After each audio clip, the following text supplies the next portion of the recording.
Hola, hola.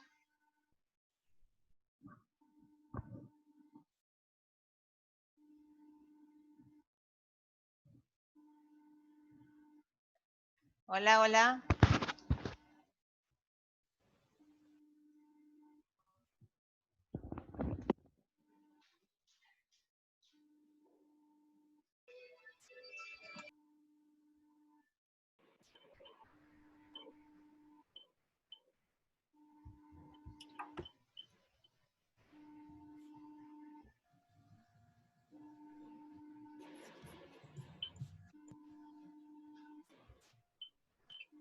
Hola Ana,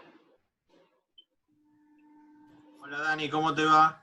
hola Dani, ¿se escucha ¿Cómo estás? bien? Sí, perfecto, se oye. Hola, Muy bien. Daniel. Perdón, ¿Cómo tuve te que va? reiniciar la máquina porque no enganchaba acá internet. Estamos con mucha No hay, tormenta no hay y, ningún problema, y ningún se problema. había ido internet, así que ya estamos. Discúlpenme. Quédate tranquila, Anita, quédate tranquila que yo acá estoy igual. Es Sí, más, hoy tuvimos ¿no? medio día sin luz estuvimos. Yo Así también que, acá estuve sin internet. Por suerte ahora, pero justo, mirá, estaba luchando acá para tener. ¿Cómo andan? Bueno, ahí Bien, ya te bien. pasé, Daniel, el hospedador. Bueno, perfecto. ¿Se me ve bien también? Sí, sí, perfecto, es más, perfecto. te vemos como 5 años más joven que el otro día, con eso te digo Qué todo. grande, qué grande. Ya entonces tengo 30. Perfecto, perfecto. Así Buenísimo. quería. Bueno, me alegro Bueno, de que nuevo ya, saludarlos a todos. Sí, discúlpenme, pero aprovechando bueno. este hermoso día para escuchar cosas lindas. Eh, Nuestra idea hoy es tratar de redondear un poquito lo que empezamos el otro día y aparte poder dejar un ratito de tiempo para algunas preguntas absolutamente abiertas para que todos puedan eh, entender un poco cómo es la metodología por parte nuestra, eh, como rehabilitadores, como kinesiólogos, ¿sí? Para que todos aunemos conceptos en lo que es obviamente la, la rehabilitación o la reeducación de un paciente. Eh, la charla va a estar dividida en dos, obviamente por los tiempos, ¿sí? Por el Zoom, y nos va a dar después un rato para hacer algunas preguntas. Eh, Obviamente agradeciendo nuevamente la oportunidad que me dan de poder dar esta charla. A mí me encanta tener un feedback con quienes me escuchan. Obviamente el Zoom es ciertamente un poco frío porque uno, también cuando uno interactúa, a mí me gusta gesticular, moverme y esto nos da un poquito también de frialdad, pero bueno, la idea es que ustedes traten de preguntarme todo lo que necesiten. Igual yo les Dani, ¿te dejo puedo ahí en la interrumpir? presentación y al final. ¿Te puedo interrumpir, Dani, ahora? Sí, sí, decime. Yo no sé si a los chicos les quedó alguna consulta de lo que diste, pero el otro día vos, así al paso, nombraste algunos términos que yo también a veces los recibo cuando, viste, los médicos te mandan las indicaciones Sí, de persona. Por ahí te ponen lumbalgia, en otro dato un médico te puede mandar ciatalgia, en otra te mandan lumbociatalgia. Eh, ¿Qué tenés para contarme de esto? ¿Se podría tomar como sinónimos de diagnóstico o en realidad el médico te lo manda como una generalidad? Porque yo pienso que no es lo mismo una ciatalgia que una lumbalgia, por ejemplo. exactamente, exactamente. Vos lo dijiste muy claro. Eh, la lumbalgia es el dolor lumbar, en la zona lumbar, circunscripto en la zona que va en lo que sería el cuadrado lumbar, en lo que va las crestas ilíacas, el reborde costal, todo el recorrido de ambas masas grandes o masas magras, que es esta masa común. El dolor lumbar, la lumbalgia en sí, tiene un origen propio de contractura muscular, ¿sí? Normalmente cuando uno habla de algia, habla de dolor, ¿sí? Si uno hace una interpretación de lo que quiere decir la lumbalgia, es un dolor lumbar. Cuando hablamos de la lumbociatalgia, se le suma en la zona, ¿sí? No solamente del dolor, sino que una irradiación hacia la zona del ciático. Y ahí es donde uno tiene que definir si es una lumbociatalgia propia de algún factor originado en el tronco o en la raíz nerviosa, o es en el recorrido, ¿sí?, a nivel del ciático, ¿sí? Ahí podemos hablar entonces de una lumbociatalgia. Cuando el dolor recorre todo el ciático hasta casi la planta del pie, ahí lo llamamos ciática solamente.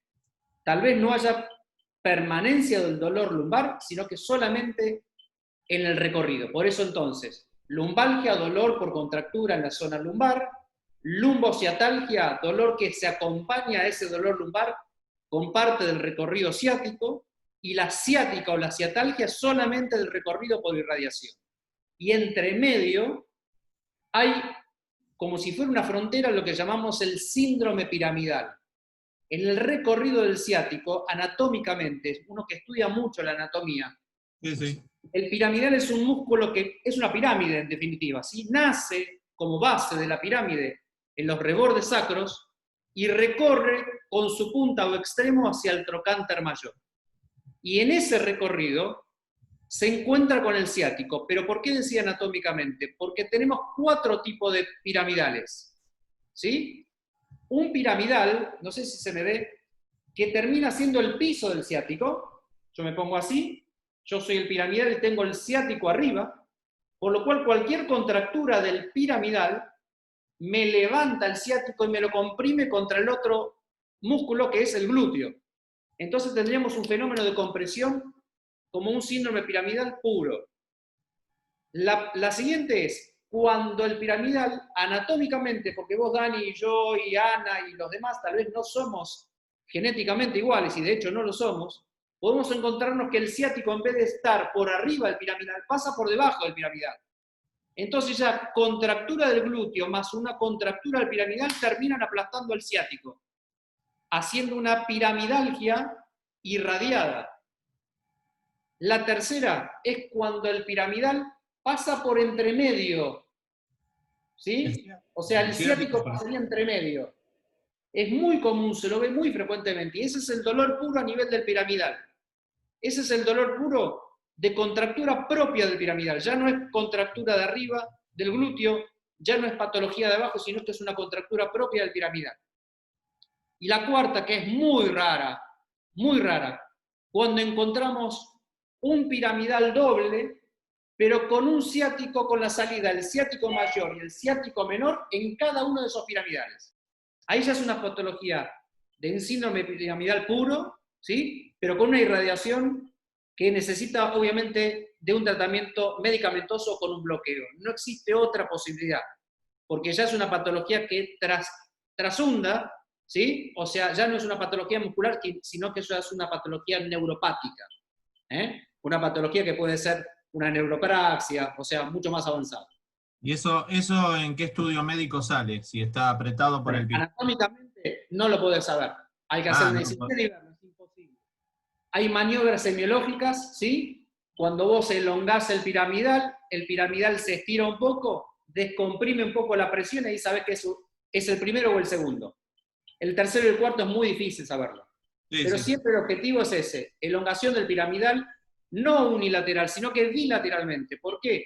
Porque si el piramidal es un músculo paralelo, pero que tiene un punto de unión que es el mismo sacro, si yo tengo una patología sacra, me va a levantar el de este lado, pero me va a bajar el del otro. Con lo cual puedo tener una patología irradiada hacia el otro lado. ¿Sí? Uy, tengo un síndrome piramidal que me dijeron del lado derecho, el médico, pero termino teniendo dolor del otro lado, obviamente, por un mecanismo propio, ¿sí?, de compensación del cuerpo. No sé si sí, es como si el sacro estuviera acá y tenés un piramidal de este lado y el otro piramidal del otro. Entonces, exactamente. Entonces, ante el movimiento del piramidal me levanta la base de este, pero me baja la del otro lado. Entonces, al hacerme este efecto, de este lado me está terminando levantando y comprimiendo contra un ciático que está arriba, o un piramidal de este lado que está generando una presión, ¿sí?, bajándolo al ciático del otro lado. Esta es más compresiva, la del lado derecho, y esta es más distractiva. O sea, ya tenemos una elongación del ciático. ¿Sí? No del piramidal, tenemos una elongación del ciático. No sé si, ¿cómo veo? A ver si hay preguntas. No. Si hay preguntas, ellos nos cortan y las hacen verbalmente o nos mandan acá al chat. Y no hay. Perfecto. Buenísimo. No, Bueno, no te quiero interrumpir mucho más, me pareció que podía ser interesante sumarlo como... esa es la idea. Igual también es una linda aventura entenderle la letra a los médicos. Cuando te ponen la L y una raya, Sí, andás a ver lo que es. ¿Sí? sí, sí. Su escritura arábiga muchas veces nos da para imaginar muchas cosas, ¿no? Pero Tal cual. entendemos que una L con una rayita es lumbar. ¿Sí? Bueno, Bueno, bien. después las otras que me quedaron te las hago después, para así podés empezar a charlar. Cuando ustedes quieran, Dale, dale. ¿sí?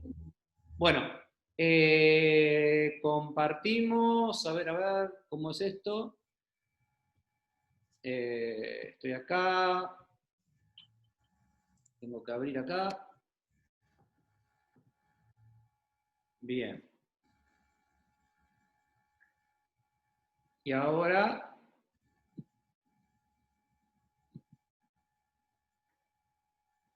A ver si se ve. ¿Sí? Sí, sí, sí. ¿Sí? ¿Tiene imagen? Perfecto, buenísimo. Listo. Bueno, acá les dejo abajo para que ustedes tengan. Este es mi mail, ¿sí? kinegonet@gmail.com. Cualquier consulta que tengan. Una de las cosas lindas que yo tengo en estos años de que uno da charlas es que siempre dejando el mail uno tiene una respuesta tal vez más adelante porque la gente tal vez no se anima o no queda tiempo, entonces quedan muchas preguntas para hacer. Entonces es interesante que después se lo anoten y cualquier duda que tengan, ¿sí? Me lo puedan transmitir por mail, o si no, si llega a haber alguna charla más adelante, poder solucionarlo o resolverlo más adelante, ¿sí? Y Dani, la aventura de la columna es larga, así que capaz que para el segundo cuatrimestre nos quedan cosas por Y desarrollar. yo creo que sí, porque la charla esta es una charla larga, porque de esta se ramifican hacia otros puntos también. El cuerpo, como dije al principio de la columna, es un elemento que uno estudia, pero se relaciona continuamente y constantemente con todo el cuerpo, ¿sí? Por eso va a ser muy interesante cuando rondemos y promediemos un poco la charla, que yo les voy a hacer entender a ustedes que la idea cuando uno trata a un paciente y dice, uy, mirá, me duele la columna y vengo por un dolor lumbar, y que uno en vez de tratarlo en la zona lumbar empieza con otras partes del cuerpo y abren los ojos diciendo, pero bueno, ¿qué me va a hacer si a mí me duele la cintura? Yo quiero venir a que me cure la cintura, no que me empiece a tratar el hombro, la mano o el pie, y explicándole a cada uno que el cuerpo es un cuerpo, en definitiva, ¿sí? Y al ser un cuerpo, nosotros tenemos que ir desasnando a ver qué es lo que está pasando en este entramado del cuerpo para ir, obviamente, hacia el objetivo que es la columna, en este caso la columna lumbar, pero sabiendo y entendiendo dónde puede estar el origen, ¿sí?, de toda esta patología. Un poquito quería robarle unos minutitos nada más para decirles que, bueno, que ahora entramos en otra cuarentena un poco más fuerte, ya nos vamos dando cuenta en estos más de 100 días que la gente nos llama y nos dice que les ha cambiado mucho el cuerpo, están teniendo dolores diferentes, se le están sumando otros dolores nuevos. O sea, es una gran aventura que vamos a tener el día después, ¿sí? ¿Qué es lo que hacemos con este organismo, con este cuerpo que durante tanto tiempo ha transformado, se ha cambiado, ¿sí? Los que hacemos la parte deportiva, nos vamos a encontrar con deportistas que si tuvieron la oportunidad de estar un poco entrenados físicamente van a encontrarse tal vez no tan atrasados, pero otros que van a encontrarse realmente con mucho déficit, pero muchísimos déficits. Entonces, nuestro gran faro en este tiempo que nos queda y en un futuro, en el día después, es encontrar lo menos dañado posible en nuestro cuerpo, ¿sí? Vamos a encontrar sobrepeso, patologías asociadas, trastornos posturales. Yo realizo un estudio de la marcha y la postura con un equipo que se llama la baropodometría, que estudia nada más y nada menos que la pisada. Porque la pisada, en definitiva, es saber cómo nosotros nos movemos. Pero a su vez, la pisada en estático y en dinámico es cómo nos movemos y cómo nos paramos. Y muchas veces vemos que el paciente necesita alguna plantilla, alguna corrección del calzado, algún cambio del calzado. Pero la mayoría de la gente ahora, hace 100 días que viene usando ojotas, crocs, descalzo. Entonces todo lo que pudimos rearmar y acomodar durante todo este tiempo, con una utilización de plantilla para acomodar la postura del pie, la marcha.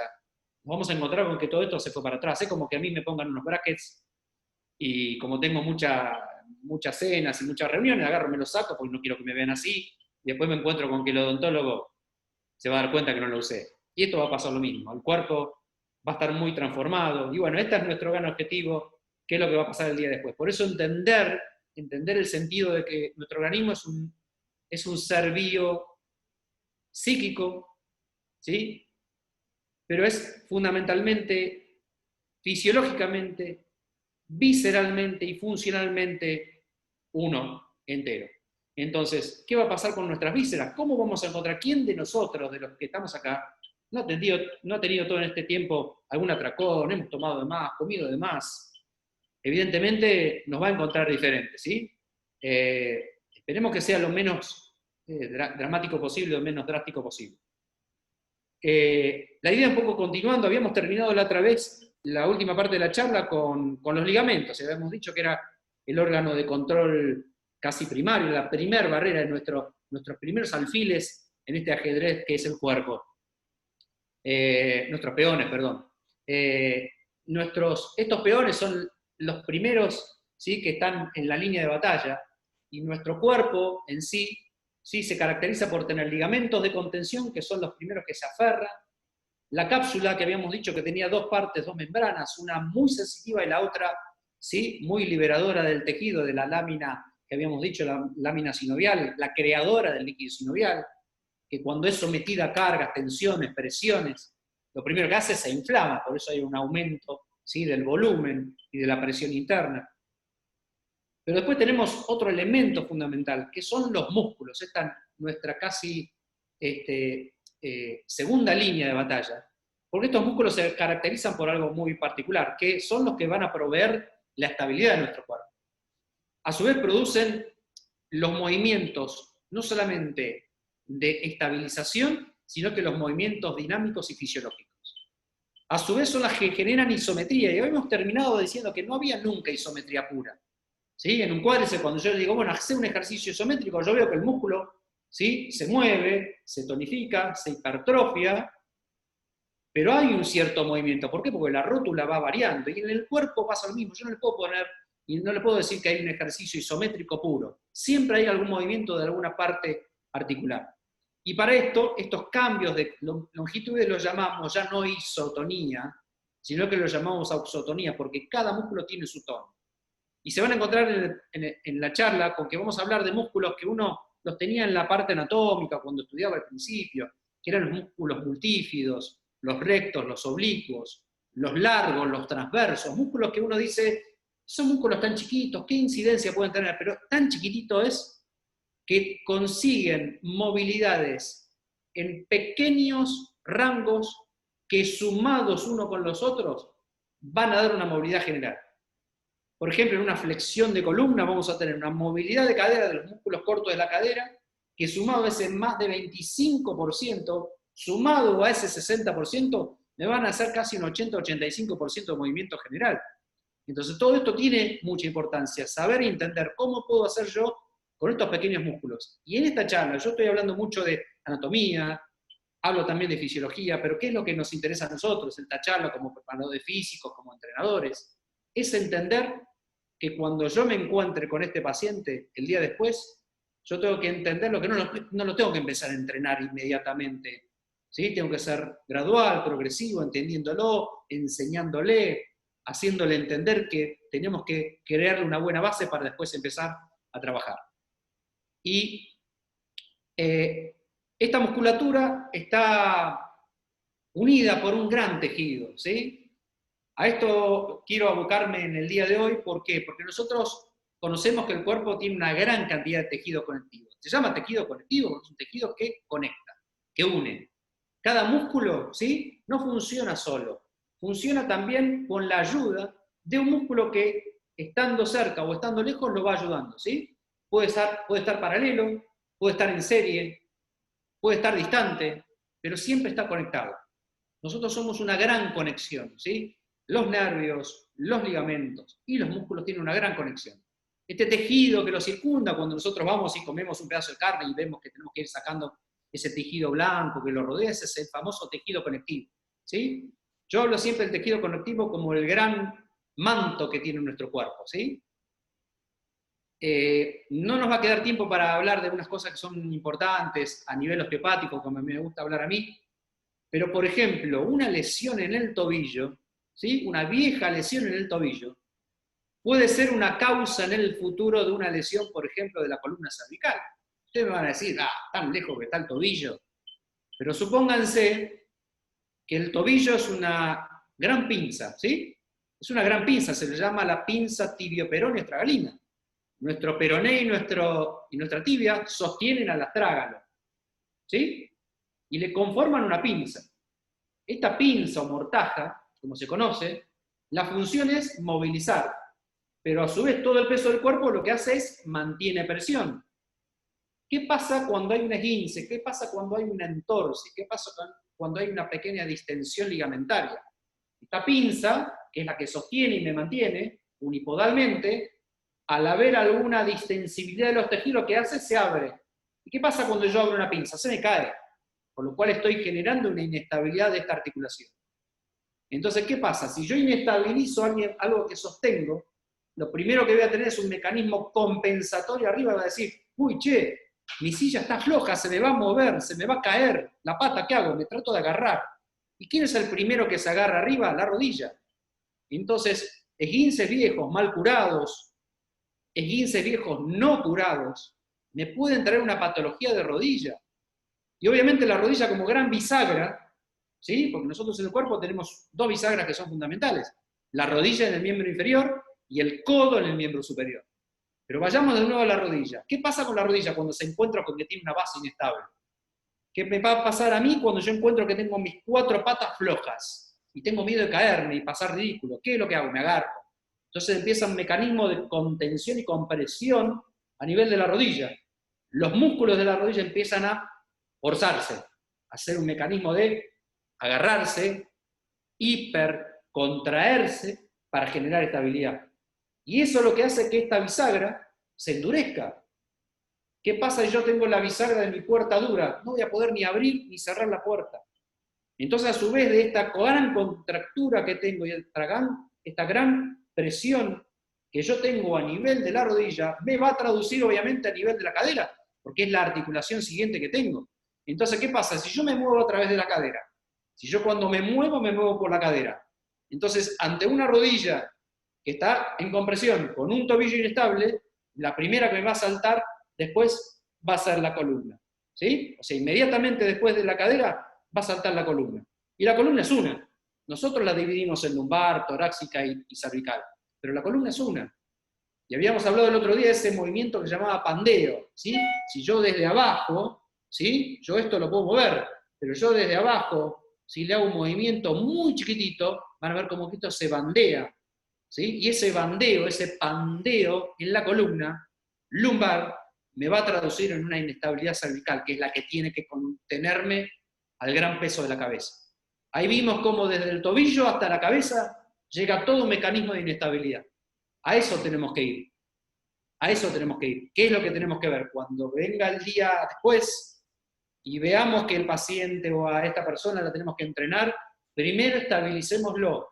Démosle una gran estabilidad de tobillo. Empecemos simplemente haciéndolo caminar, haciéndole estabilidad, haciéndole propiocepción, haciéndole fortalecimiento de los músculos de contención primaria, que son los estabilizadores del pie.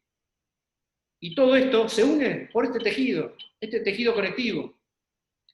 Hoy se sabe que este tejido conectivo se le llama tejido miofacial, ¿sí? Una fascia, un velo, ¿sí? Que está por fuera de cada uno de nuestros músculos, ¿sí?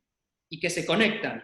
Y al conectarse, si yo tiro muy fuerte de uno, lo más probable es que esté también tirando fuerte del otro lado, ¿sí? Y acá aparece un elemento importantísimo que siempre hay que tenerlo en cuenta, que es el gran tendón central. ¿Quién es el tendón central? El tendón central es lo que mantiene la estabilidad de nuestro neuroeje. O sea, todo lo que está pasando en este complejo neuronal que protege a la médula, ¿sí? Y a su vez que desde la médula se traduce hacia cada uno de los elementos neurogénicos o nerviosos, nervios, contienen a este gran tendón central, que va desde la punta de la cabeza, nuestra calota, hasta la punta de nuestro pie. Pero que tiene un lugar muy particular, que son los 3 puntos diafragmáticos. ¿Sí? Estos 3 puntos diafragmáticos son 3 diafragmas. Nosotros conocemos el diafragma, ¿sí?, muscular, que lo llamamos el frénico, porque su nervio se llama nervio frénico. Y es el encargado, ¿sí?, de dividir nuestro cuerpo en 2, la zona superior y la zona inferior. Si este diafragma, ¿sí?, presiona hacia abajo, aumenta la presión a nivel de los órganos viscerales. Pero si este diafragma se queda muy arriba, me aumenta la presión cardíaco-respiratoria pulmonar. Entonces este diafragma tiene que tener una buena movilidad, ¿sí? ¿Para qué? Para producir los efectos de presión. Ustedes saben bien, habrán estudiado seguramente, o en el futuro lo verán, que son los ejercicios hipopresivos. Ahora se aunan también los hiperpresivos. ¿Por qué? Porque yo ante la hipopresión por un lado, tengo una hiperpresión por el otro. Entonces todo este juego de presiones hace que si yo me voy hacia arriba con este diafragma, voy a presionar más al otro diafragma, que es el diafragma glótico. ¿Sí? Este diafragma que yo tengo por acá, ¿sí?, que me une no solamente la zona de la mandíbula, el maxilar, la ATM, sino que también me une con todo lo que es la musculatura de la base del cuello, formando otro diafragma, el segundo diafragma, perdón. Entonces, si yo aumento la presión hacia arriba con este diafragma frénico, aumenta la presión también a nivel cérvico-glótico. Y eso es lo que voy a tener, un aumento también de presión hacia arriba. Esto es como si fuera un sifón. Entonces esa presión hacia arriba que yo tengo por el diafragma, me va a generar un aumento de presión glótica craneal, y en algunos casos puedo tener dolor de cabeza, aumento de la presión ocular, sensación de regurgitamiento, ¿sí?, acidez, mucosidad, ¿sí?, rinitis, dolores de garganta. ¿Por qué? Porque la presión hace que haya tanta presión a nivel craneal cervical, que todo esto aparece como si fuera una vaporera, aumenta tanto la presión que por algún lado tiene que salir. Entonces salen con rinitis, lagrimeo, dolor de ojos, ¿sí?, cranialgias, hemicranialgias, dolor de cabeza, cefaleas, mareos, zumbidos, todo patología por presión a nivel craneal. Pero después tenemos el otro gran diafragma, que es el diafragma perineal, el que nosotros vemos aquí abajo, que es el gran, ¿sí?, diafragma central en algunos casos, no el diafragma que conocemos nosotros, si es el diafragma central, de lo que llamamos la estabilidad pélvica, ¿sí? Ustedes ven acá esta imagen que es muy linda, ¿sí?, que es el diafragma. Fíjense cómo el diafragma nace desde las lumbares, ¿sí?, recorre hacia arriba, hacia la zona torácica y se une hacia adelante, ¿sí?, en las últimas costillas y en el esternón y en las sifoides. O sea, haría como si fuera una especie de carpa. ¿Qué es lo que pasa por acá en el medio?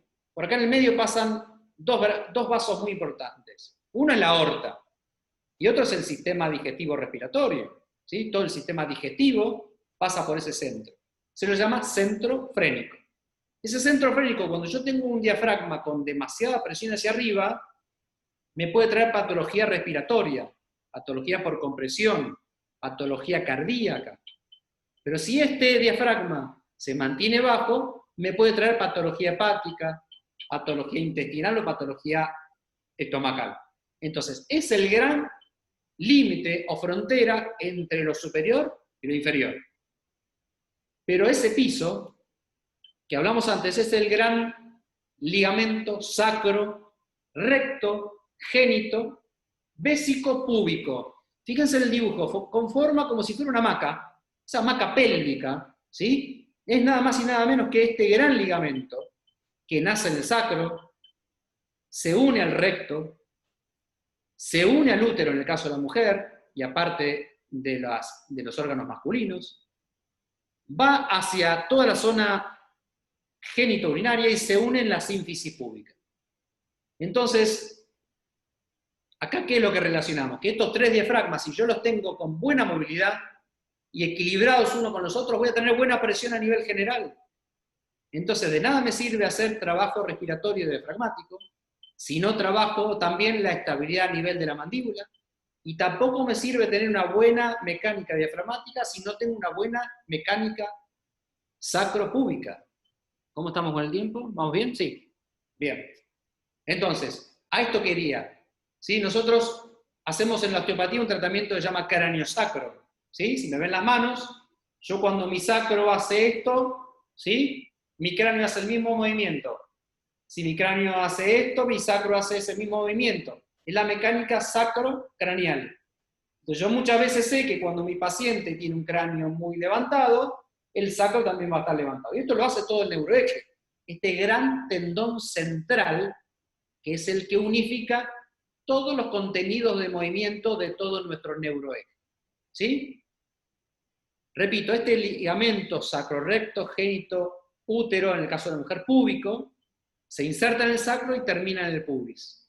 Y muchas veces me vienen jugadores, dicen, che, pero estoy con pubalgia, tengo los aductores que me matan, no doy más, mirá los abdominales, ¿qué tengo? Y en realidad, la pubalgia es un síndrome, es un conjunto de signos y síntomas que me terminan haciendo un dolor púbico. No, pero mira que me hago masaje, me pongo magneto, me hacen ultrasonido, me pongo láser, ondas de choque, me pongo un micrófono y no se curan, y tardan las pubalgias mucho tiempo, cuando en realidad lo que hay que entender es que este es el último eslabón de algo que puede estar pasando atrás.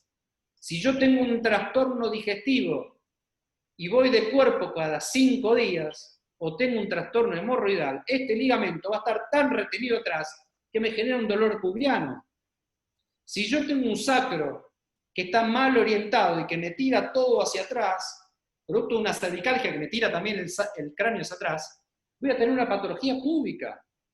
Si yo tengo una patología urinaria por infección urinaria, o tengo una patología relacionada con algún problema de alguna, en la mujer algún embarazo, o antiguos embarazos ectópicos, o adherencias, o la metrorragia, o trastornos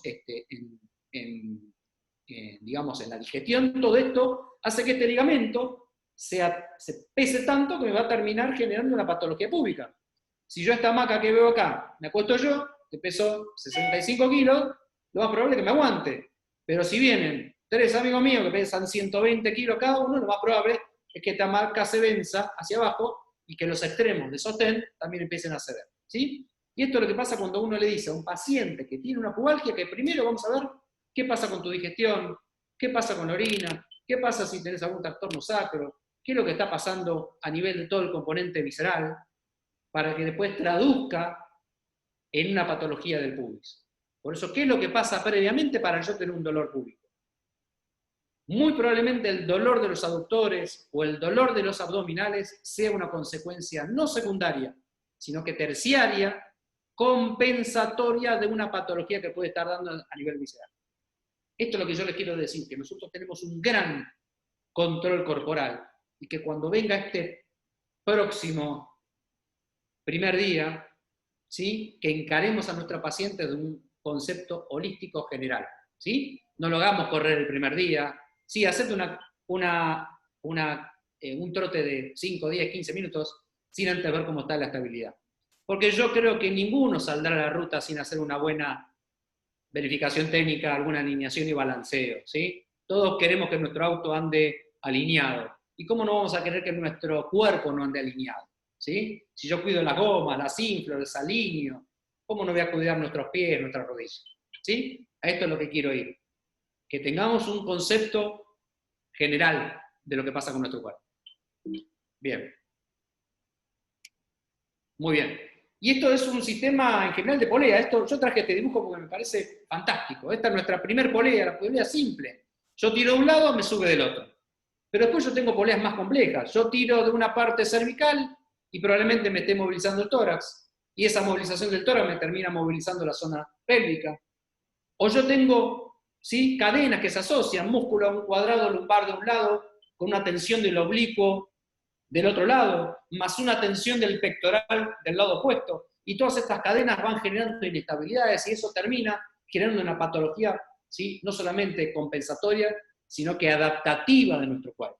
¿Sí? Estos son fenómenos importantes que hay que tener en cuenta. Bien, y esto me parece bárbaro. Si vemos este tipo de polea, ustedes habrán leído muchas veces lo que se llaman las cadenas. Hablamos la otra vez de las cadenas lesionales, que pueden empezar desde el tobillo hacia arriba, o una cadena lesional descendente que vaya de las cervicales hacia abajo. Pero también tenemos lo que llamamos las cadenas cruzadas. Y en estas poleas, yo si tiro de mi miembro superior, ¿sí? Y hago una tracción de mi zona cervical, que traduce en un trastorno también o una tracción de la zona dorso cervical, me puede estar generando también una tracción a nivel de la zona lumbar, y eso me genera una tracción a nivel torácica, y eso me termina generando una tracción a nivel visceral.